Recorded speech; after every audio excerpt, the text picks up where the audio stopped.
केंद्र में मेरे सहयोगी राम मोहन नायडू जी, मुरलीधर मोहोल जी, आईआईटी बोर्ड ऑफ गवर्नेंस के चेयरमैन पीटर एल्बर्स जी, आईआईटी के डायरेक्टर जनरल विली वॉन्स जी, इंडिगो के मैनेजिंग डायरेक्टर राहुल भाटिया जी, अन्य सभी महानुभाव, देवी और सज्जनों, आईआईटी की 81st एनुअल जनरल मीटिंग और वर्ल्ड एयर ट्रांसपोर्ट समिट में मैं आप सब अतिथियों का भारत में स्वागत करता हूं, आपका अभिनंदन करता हूं। ये कार्यक्रम 4 दशक बाद भारत में हो रहा है। इन 4 दशकों में भारत में बहुत कुछ बदल चुका है। आज का भारत पहले से कहीं ज्यादा आत्मविश्वास से भरा हुआ है। ग्लोबल एविएशन इकोसिस्टम में हम न केवल एक विशाल मार्केट है, बल्कि पॉलिसी लीडरशिप, इनोवेशन और इंक्लूसिव डेवलपमेंट के प्रतीक भी है। आज Bharat global space aviation convergence का एक उभरता हुआ लीडर है। पिछले 1 दशक में भारत की सिविल एविएशन सेक्टर में ऐतिहासिक उड़ान से आप सब भली भांति परिचित हैं। साथियों, ये समिट, ये डायलॉग एविएशन के साथ ही ग्लोबल कोऑपरेशन, क्लाइमेट कमिटमेंट्स और इक्विटेबल ग्रोथ के शेयर्ड एजेंडा को आगे बढ़ाने का एक माध्यम भी है। इस समिट में आप जो चर्चा कर रहे हैं, उससे ग्लोबल एविएशन को नई दिशा मिलेगी।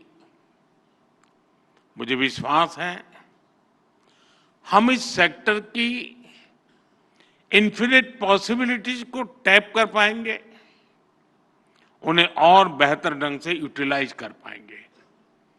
फ्रेंड्स, आज हम सैकड़ों किलोमीटर की दूरी, इंटरकॉन्टिनेंटल जर्नी केवल कुछ घंटों में तय कर लेते हैं, लेकिन 21st सेंचुरी की दुनिया के सपने हमारी इन्फिनिट इमेजिनेशन रुकी नहीं है।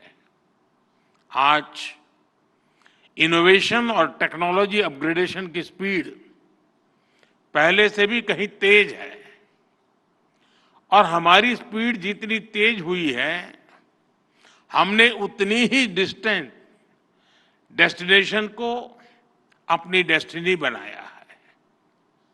आज हम एक ऐसे मुकाम पर खड़े हैं जहां हमारे ट्रैवल प्लान केवल धरती के शहरों तक सीमित नहीं है।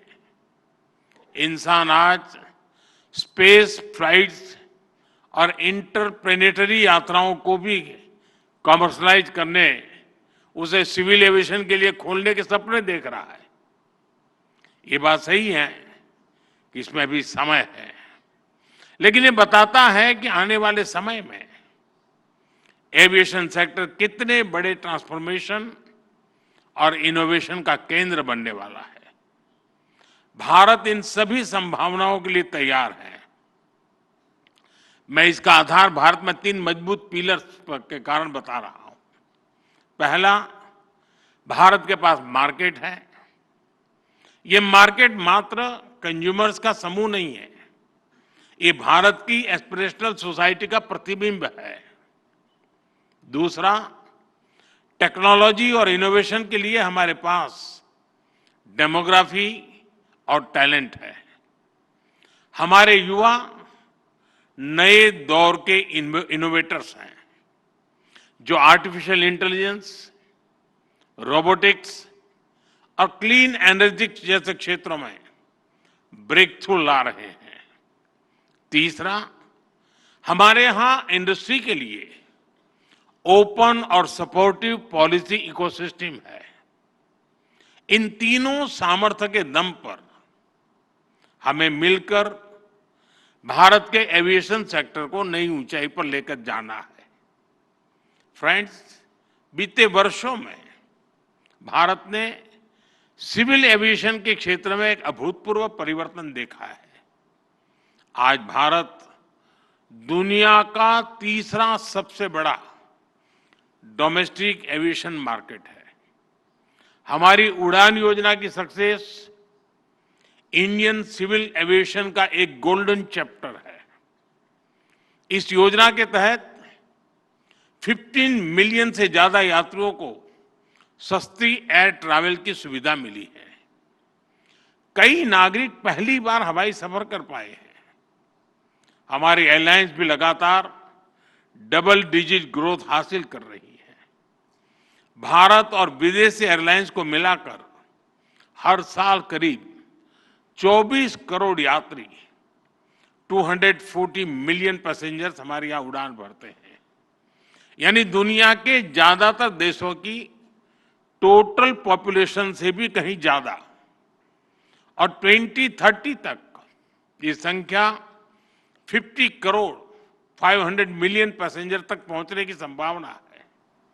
आज भारत में 3.5 मिलियन मेट्रिक टन सामान एयर कार्गो से ट्रांसपोर्ट होता है। इस डेकेड के अंत तक ये भी बढ़कर 10 मिलियन मेट्रिक टन तक पहुंचने वाला है।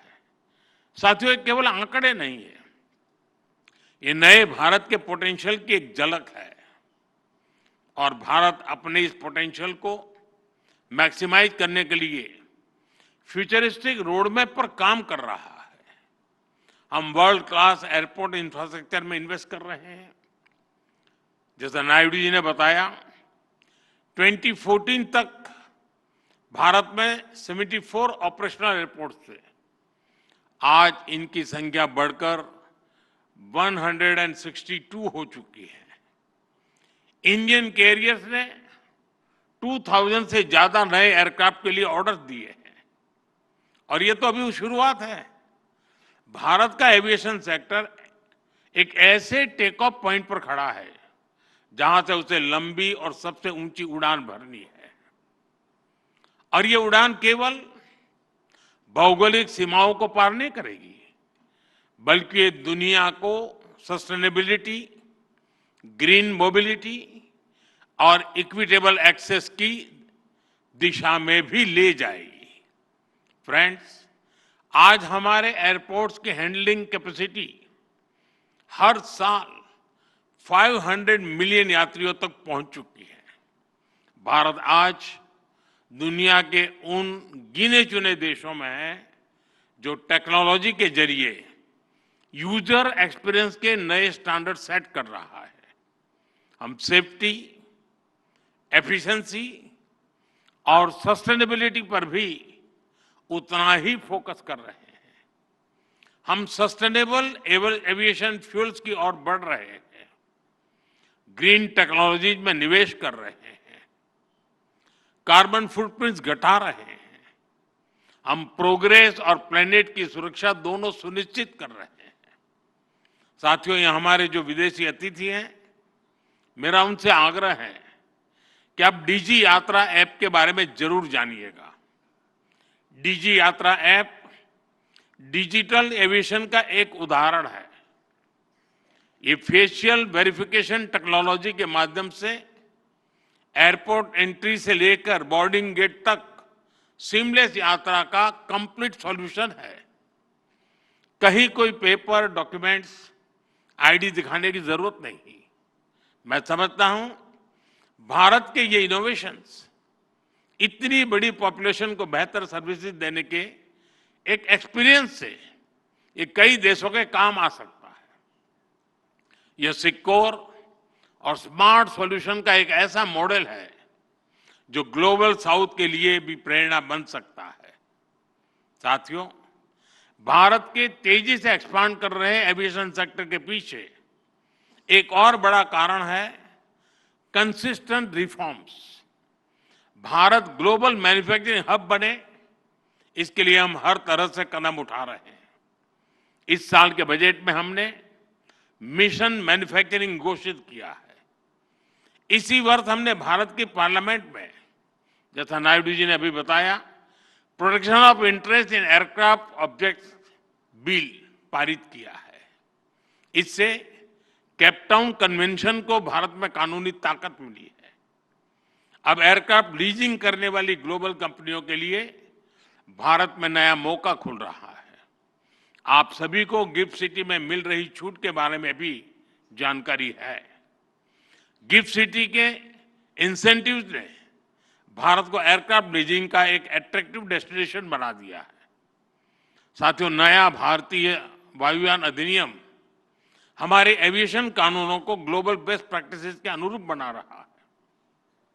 यानी भारत में एविएशन सेक्टर के कानून सहज है, नियमों में सहूलियत है और टैक्स स्ट्रक्चर सरल है।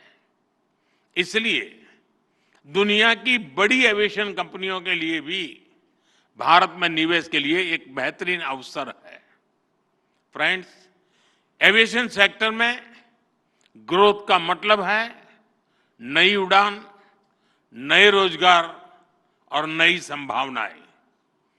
एविएशन सेक्टर में pilots, crew, engineers, ground staff सभी के लिए नए मौके बने हैं। एक और नया सनराइज सेक्टर उभर रहा है, एमआरओ, यानी मेंटेनेंस, रिपेयर और ओवरहॉल। हमारी नई एमआरओ पॉलिसी से भारत को एयरक्राफ्ट मेंटेनेंस का ग्लोबल हब बना के इस दिशा में तेजी आई है। 2014 में भारत में 96 एमआरओ फैसिलिटीज थी। आज इनकी संख्या 154 हो चुकी है। 100% FDI under automatic rule, GST में कटौती, टैक्स रेशनलाइजेशन, ऐसे कदमों ने एमआरओ सेक्टर को नई ऊर्जा दी है। अब हमारा लक्ष्य है 2030 तक भारत को $4 बिलियन का एमआरओ हब बनाना।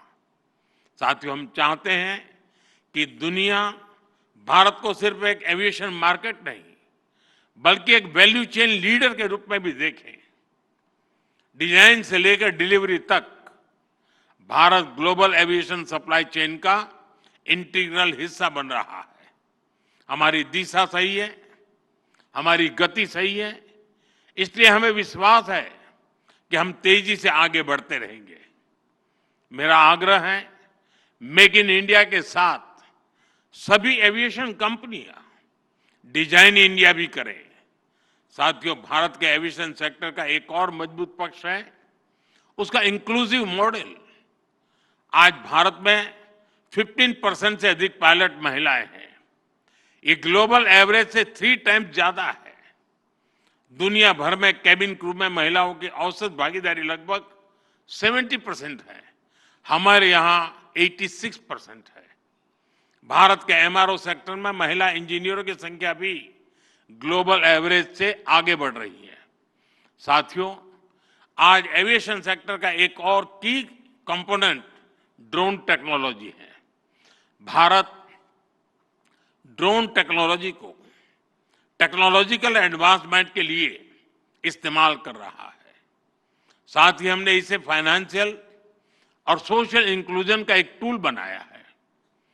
ड्रोन के जरिए हम महिलाओं के सेल्फ हेल्प ग्रुप्स को एम्पावर कर रहे हैं। इससे खेती में, डिलीवरी में, सर्विसेज में महिलाओं की भागीदारी बढ़ी है। साथियों, एविएशन में सुरक्षा को हमने हमेशा टॉप प्रायोरिटी पर रखा है। आईकाओ के ग्लोबल स्टैंडर्ड से भारत ने अपने नियमों को अलाइन किया है। हाल ही में आईकाओ की सेफ्टी ऑडिट ने हमारे प्रयासों को सराहा है। एशिया पैसिफिक मिनिस्ट्रियल कॉन्फ्रेंस में दिल्ली डेक्लेरेशन एडॉप्ट होना भारत के कमिटमेंट का प्रमाण है।